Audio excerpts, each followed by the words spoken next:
এখন হচ্ছে সবথেকে কষ্টের মুহূর্ত, মানে মেয়ের বাড়ির বিয়েতে যেরকম আনন্দ সবথেকে বেশি হয়, সেরকম কষ্টটাও কিন্তু সবথেকে বেশি মেয়ের বাড়ির লোকেরাই পায়। কারণ আমাদের ছোটোবেলা থেকে আদর যত্ন করে বড় করা মেয়েদেরকে আমাদের বিদায় দিতে হয়।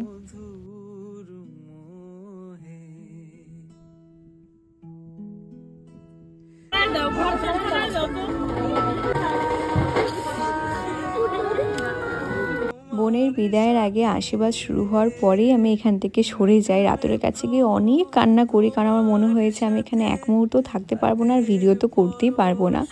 অনেকক্ষণ পরে নিজেকে কন্ট্রোল করে নিজেকে বুঝিয়ে আনি যে না, এগুলো ভিডিও করে রাখা উচিত, এগুলো আমাদের সারা জীবনের মেমোরি। তাই এখানে কোনো রকমই নিজেকে শক্ত করে বসে এখন ভিডিওগুলো করছি।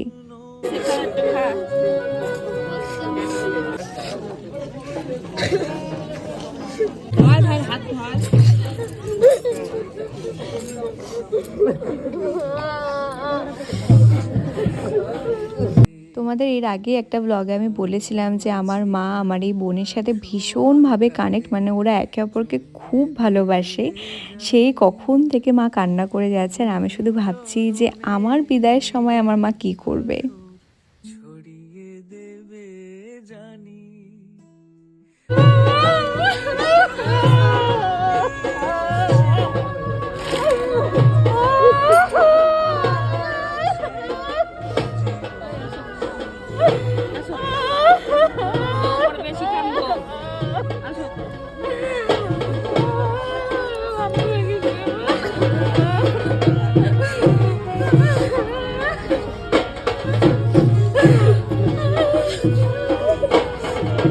আমি আজকে এমন কিছু মানুষদের কান্না করতে দেখেছি যাদেরকে আমি ছোট থেকে জীবনে কখনো কান্না করতে দেখিনি।